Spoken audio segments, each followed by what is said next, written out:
Welcome to the Elaborate Topics podcast, where we focus on lab-specific strategies for medical laboratory professionals. We're proud to be the healthcare detectives that work behind the scenes to get the results needed to influence medical decisions. Let's grow together and jump right into the lab. Hi, friends. Welcome to another episode of Elaborate Topics. I am your host and leadership mentor for this episode, Tywauna Wilson. If this is your first time tuning in, welcome. So glad you landed on this podcast. Here at Elaborate Topics, we give you practical strategies that you can use both inside and outside of the laboratory. It is a weekly show where myself, along with my co-hosts, Lona Small and Stephanie Whitehead, give you those tips and bring you guests that's also in the laboratory space that gives you plenty of tips, tools, and resources that you can use to be successful in your laboratory journey. Do us a favor, share this podcast out, and when you do, let us know. You can connect with us in the Elaborate Topics group on LinkedIn, or you can connect with us on social media. You can follow each of us individually. So today I'm going to give you some practical tips that every great lab leader needs to have. These are 10 core critical competencies for your laboratory journey. I have recently been speaking with new laboratory leaders, new laboratory professionals, and one of the things that always comes up is, what can I do to improve my leadership? What can I do to position myself to move up the laboratory ladder? And oftentimes they think that I need more technical skills. I need to be the best in hematology or chemistry or blood bank or infectious disease. And that is great. You definitely need a strong technical base. But today I'm going to challenge you to make sure that you have that strong base with competency skills that you will need along your journey, whether you are on the bench or you choose to move into management or supervisory roles, or if you choose to move into other areas that might be outside of the laboratory, but you're also utilizing your degree in medical laboratory science. And so my theory is, as you are developing your technical skills, develop these core critical competencies now. So begin to lay that foundation. So whether you are a student and you are developing your laboratory skills, also take the time to develop these core competencies. And if you develop them hand in hand, I guarantee you, as you go throughout your career in laboratory medicine, that you will be further along to be successful, regardless of the role that you choose. So there are 10 critical competencies that every great lab leader needs to have in order to be successful, in order to create global impact, in order to create change in your laboratory. So let's jump right into it. The first one is you have to be self-motivated, right? As a leader, it's important to be able to motivate yourself to take action to move forward towards your goals. So whether they are your personal goals or your team goals, leaders are driven to get things done, and they need to be able to lead their team to do the same. So if you are a leader, and have a team, so your supervisor, your manager, your coordinator or lead tech, you need to be self-motivated because your team will watch you, right? And if you are not motivated to get things done, guess what? Your team is going to be like, well, my leader isn't motivated, then why should I? And they may think, because you're in that role, well, he or she is successful in that role and they are not motivated. So having that self-motivation, whether it's to complete projects that's needed with your team in the department, whether that's being self-motivated to get additional education, go back and get an additional degree or certification, being self-motivated is going to be a competency that you need as a leader, regardless of the role that you're in. The second skill or competency is having the ability to delegate. You can't do it all yourself. The most effective leaders surround themselves with skilled people, define their responsibilities, and then get out of the way. A single person is quite limited, but many hands can get a lot done. So learn how to share your workload, learn how to delegate. Delegation is for everybody that's involved. I know as lab people, sometimes we think, I don't want to delegate my work. I don't want to put it off on somebody else. And we have that mindset that delegation is putting something off on somebody else. I don't want to give my work to somebody else. And it's not about giving your work to somebody else. It's about giving somebody an opportunity so that they can shine, especially if you are delegating work that's in their strength zone, that's in their zone of genius. Have you ever given somebody a project? So I have some people on my team who are Excel wizards. I mean, they know how to create formulas. They know how to they know how to tables, you name it, they can do it. And so that is not a particular strong suit of mine. And so I enable my teammates who are masters of Excel to be able to help us with some of the dashboards. And it's not about pawning off any work. It's about letting them shine too. And I give full credit. Such and such was the one who put this spreadsheet together. They was the one who created this tool for us. And so being able to delegate, but you have to know what to delegate, right? And as I said before, you have to know what to delegate. You got to know who to delegate it to. And then you have to be clear about the expectations of it. And then get out of the way. Don't micromanage the process. If you're going to delegate it, then delegate it and let that person own it and lead it, and not you micromanaging the process. The third competency is communicating effectively. You might have a clear picture in your mind of what you like to see happen. You know how you run a play through your mind and you like, okay, this is going to go this way. This is going to go that way. Or when I say this, they're going to respond this way. Well, unfortunately, nobody else can read your mind, and it doesn't always go the way we think it may go. A leader is responsible for sharing his vision or her vision and making their desires known. People can give you what you want when you communicate clearly what needs to be done. It goes back to being able to communicate clearly. What is the expectation? What is the ask? And not just communicating verbally, but also in written form, right? So being able to communicate in email, being able to communicate if you're sending a bunch of text messages, being able to communicate verbally. You need to be able to provide status updates and keep everyone on the same page. Employees lose motivation when they don't understand the current situation fully. So it's very important that you give clear instructions and make sure everybody understands. And a good rule of thumb would be to ask those that you are giving instructions to repeat back what they heard you say.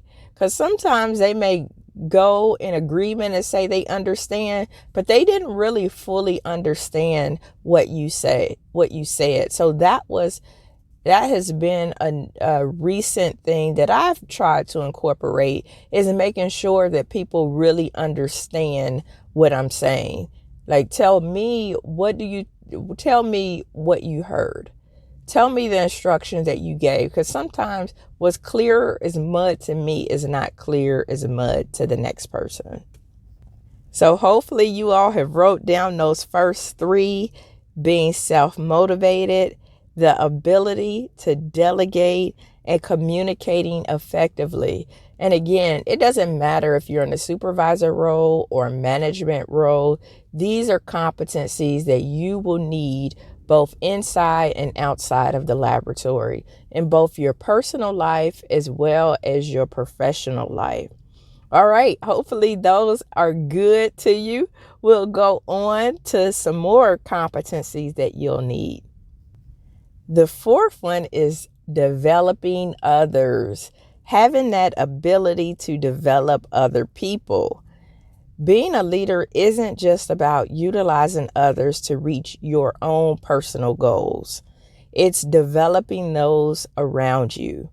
From a more selfish perspective, the more skilled your employees, the more they can assist the company, the more they can assist the team. So share your expertise and help everyone around you to grow. I once heard a leader in the banking industry say, in order for him to move up to another position, a higher level of authority, he needed to make sure that there were members on the team that could assume his role. So he would share his information. He would make sure that they had the tools that they needed. He would invest in their personal and professional development.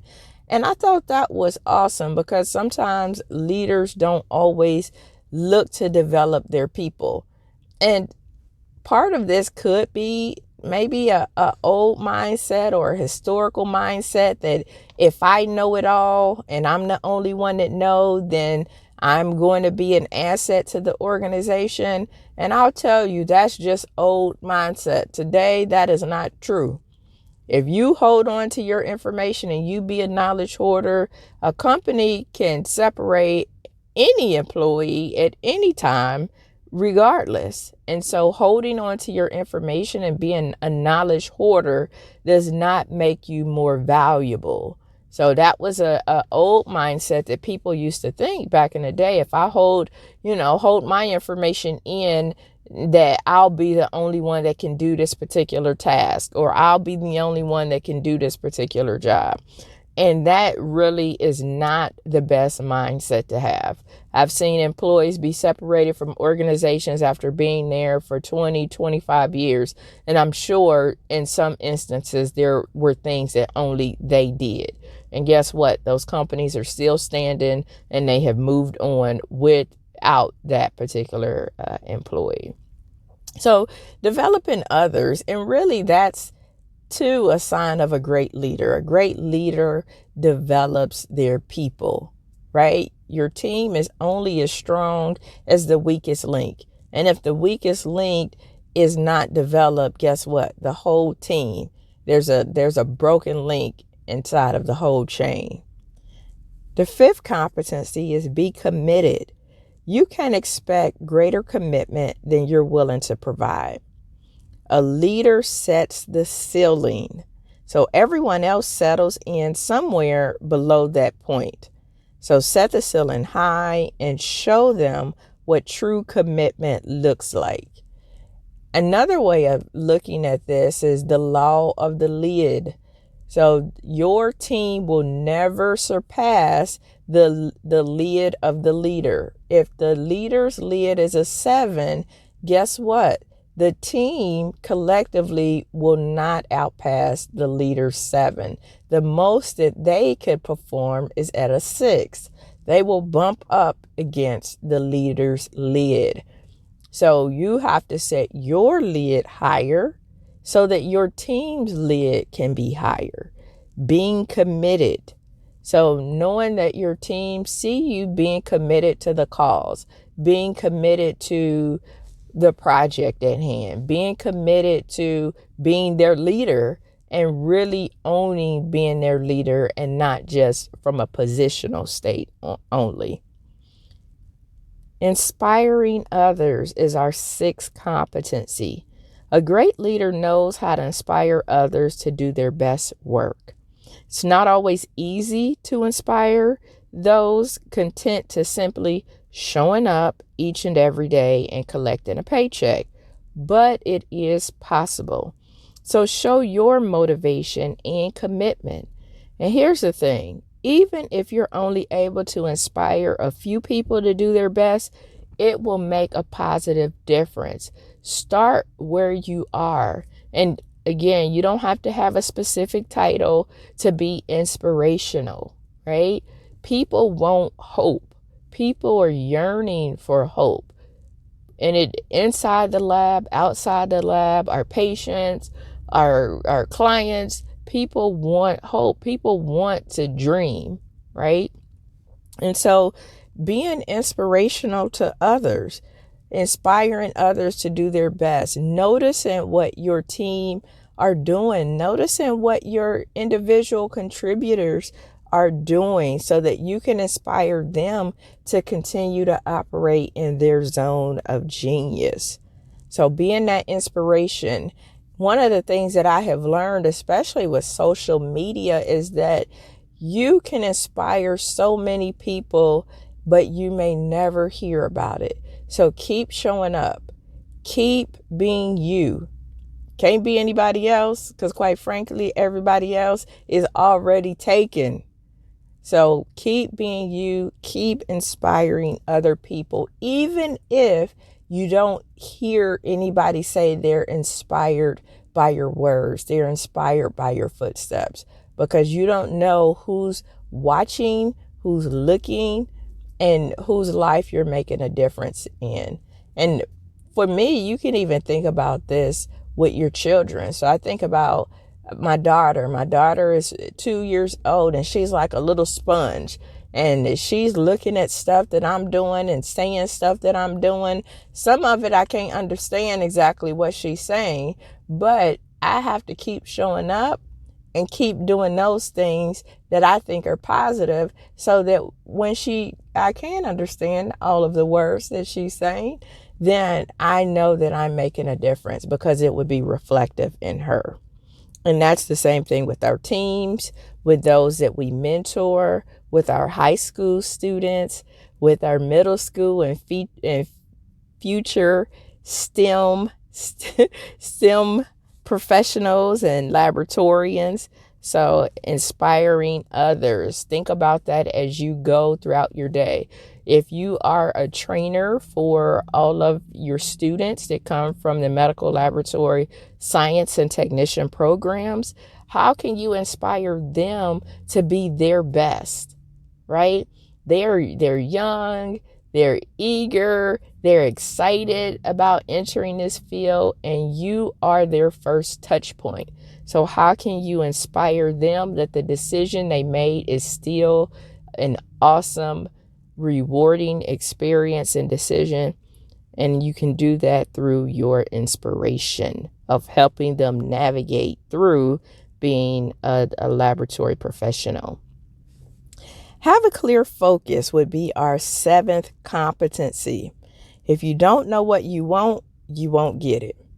Leaders are clear on their vision and readily share it with others. A clear vision serves as your roadmap, as your blueprint. Employees can easily ask themselves if their actions are contributing to the attainment of your vision. Know your focus and communicate it effectively. So having a clear focus, even as you think about your career, and I talk about having a career roadmap, know your focus. What is your 5-year goal? What is your 3-year goal? So from a personal standpoint, being clear, understanding your why, your purpose. Why do you get up each and every day? What is the focus for you? And then think about that with your career. What is your focus? What do you want to do? Where do you want to make an impact? If you are a leader or supervisor with teams, what is the focus outside of the deliverables, the metrics, the monthly metrics, the hospital metrics, the employee engagement metrics? What is the focus for your team? So does your team have a why? And what is the mission on how to get there? Because if you're very clear on that, then you're able to meet those metrics. But if your team is in disarray, they are not in alignment, the goal and focus of the team is not clear, guess what? Then you have a lot of arrows going towards a lot of different targets. So having a clear focus. The eighth competency is show respect. Strive to treat everyone fairly and avoid playing favorites. Everyone is worthy of a basic level of respect, so ensure that you are giving it. And when I think about this, I think about showing people respect regardless of their role. I know when I first entered the laboratory field, there was some sort of hierarchy.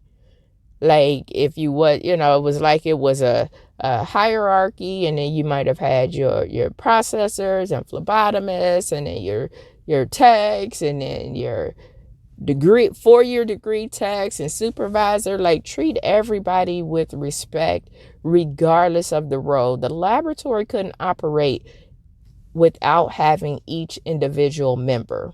And I have seen it in my career where people are not kind to people that they feel are in roles that they feel is beneath them. And to me, all of these roles are important. If our pre-analytical processes with our phlebotomy team, our processing team, our lab assistants, if they are not operating at a high degree of excellence, guess what?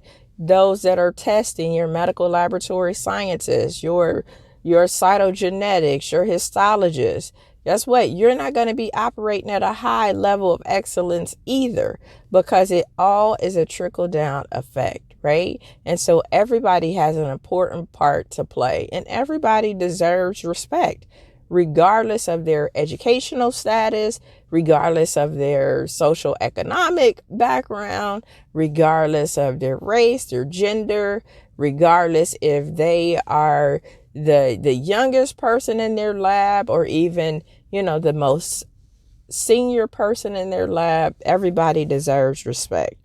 And just because you're a manager, if you have a supervisor or manager title, you still have to treat everybody fairly and have that level of respect for everybody in the way that you talk, in the way that you communicate, in the way that you deal with each of your teammates. Now, I have seen this, the whole playing favorites. Sometimes it can be difficult when you move up the ladder in your same laboratory. So you went from being peers to now you're being their boss. It can play a part. You went from we're hanging out after work. Now I have to keep everybody at the same level of accountability. Could be difficult, but you do still have to show respect, and you have to be unbiased and fair in your interactions with your team. So showing respect, and that's huge, whether it's inside of the lab or outside of the lab. Showing respect will take you far. The ninth competency would be confidence. It's natural to be drawn to others who have confidence. You are viewed as more capable and trustworthy when your confidence level is high. So be comfortable with your skills and your plan. A lack of confidence will limit the ability of others to trust your vision and judgment. Early in my career, I can remember having to go to the floor and draw patients. So we performed phlebotomy. We also did processing at that particular organization, as well as performing the testing.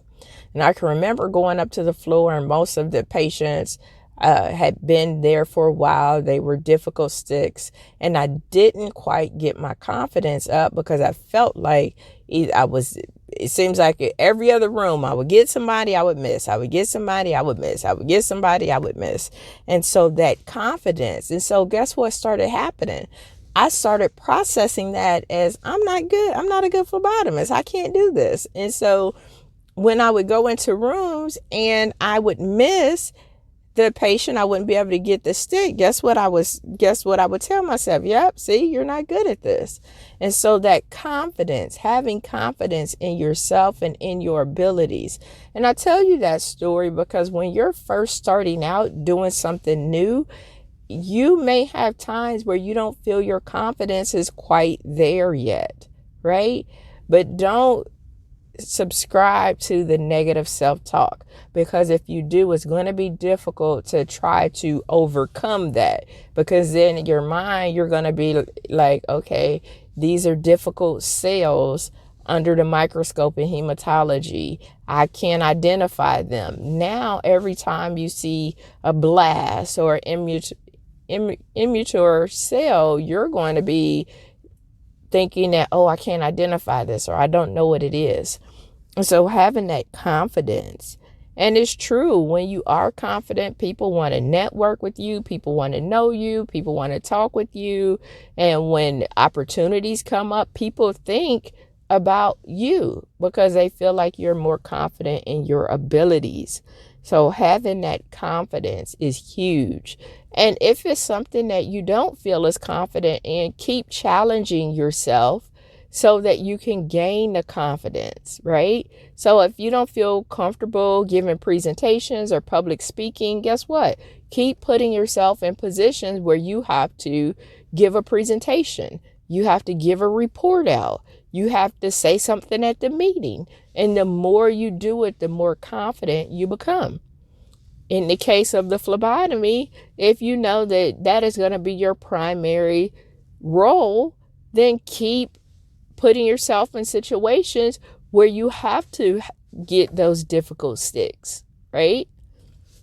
So building up your confidence. It's almost like teaching a kid to ride a bike. When they first get on the bike and without any training wheels, guess what happens? They fall. They fall, they cry, and then they don't want to get back on anymore, right? And so having that confidence to get back on, to keep trying, to keep doing it until you finally get it. And then it's like, this wasn't difficult. So the same way with yourself, having that confidence with yourself. And then the 10th competency, which is one of the most important ones, is being decisive. Leaders make the tough decisions fearlessly and take responsibility for the outcome. Leaders aren't afraid to make decisions. Whether you think you are or think you're not, you are making a decision, right? It's easy to make quick decisions when you're clear on your values and those of the company. If you can't make up your mind, your leadership skills could be called into question. So practice making small decisions quickly and follow through on them. It's easier with practice, just like with the whole confidence thing. It's easier with practice. And you'll be surprised by how much more you accomplish when you're able to make a clear decision. And as laboratory professionals who's listening to this, understand that you don't always need all the facts, all the details. I'm speaking to myself on that one because if you've ever taken DISC personality assessment, then you know that most lab people tend to be C-wired, which is highly competent, like details, they like the facts, but the drawback there is sometimes it takes too long for you to make a decision because you're waiting on all the details, and sometimes you don't have all the details, right? And so practice making decisions. I've seen it in the lab space quite a bit, especially with newer techs, is that they are afraid to make a decision. They're afraid to make a mistake. And so at least make a decision and ask your leader. So if there's, maybe there's a patient, an abnormal patient that comes through, come up with a decision, and then you can bounce that with your lead tech or your supervisor. And you can say, I got this problem patient. This is what I'm thinking that I should do. What do you think? But already make a decision about it versus I got this problem patient. What do you want me to do? Right? So making those decisions, if you know that you have taken the last reagent or the last reagent is on board your instrument and it's Friday and it's not going to be enough to make it through the weekend, then make a decision, especially if you're the one on the bench, so that you're coming back with solutions. The people that have solutions are the ones that continue to grow and excel, right? And so in that case, if you know there's no more reagent, it looks like we're probably going to run out, then make sure you talk with your inventory person or your supervisor or your lead tech or your manager and say, we have the last GGT on board and we're not going to make it through the end of the shift. I know that our other sister hospital uses the same reagent. Is it okay that I call them to see if we can borrow some to get through the weekend? And then can you get some order? Right? That way you've taken initiative. You've owned your area. You've owned that there is a lack of reagent, right? So being able to be decisive about what you want in your career. So if you are going for a new job opportunity, be decisive about what you want as part of your agreement to work there. And it's not all about pay, people. Yes, pay is a major part, but there are other things that you can be decisive about. So maybe the work environment is important for you. I know it's important for me. I don't want to be in a toxic environment. So being decisive about knowing what you want and what is required for you to come on board with that organization, right? So being decisive about decisions, making a decision, whether that's in your personal life or your professional life, it will be very important for you. So these are competencies that you will need regardless of your role in the laboratory, but especially if you are a manager, a supervisor, or you have people reporting to you, or they are reporting up through you collectively, you need to have these core competencies. And I would I would recommend that you do something each and every day to start to strengthen these competencies so that they become second nature. So as a recap, the 10 critical competencies are being self-motivated, having the ability to delegate, communicating effectively, developing others, being committed, inspiring others, having a clear focus, showing respect, building your confidence, and being decisive, making a decision. The good news is you can grow in these areas and grow your capacity in these areas in which you are not as strong in. You made a decision today to listen to this podcast, to this episode, so you are already ahead of the game. So thank you so much for listening to this episode of Elaborate Topics. I do have some reflection questions for you. One, how many of these areas are you strong in? So out of these 10, how many of these are you strong in? And then out of the ones that you're not, what are you doing to actively grow yourself in those competencies? Thank you for tuning in. Please share this broadcast out. Continue to listen and support us. We definitely appreciate you being on our journey and being the awesome laboratorians and friends of the lab that we know that you are. Thank you for making an impact. And until next time, my friends, have an amazing day. Thank you for tuning in to another episode of Elaborate Topics. where your hosts discussed relevant strategies for laboratory professionals. Please subscribe to this podcast on your favorite podcast platform and listen to us on directimpactbroadcasting.com. Stay tuned for another episode with information you can use to excel in your laboratory career.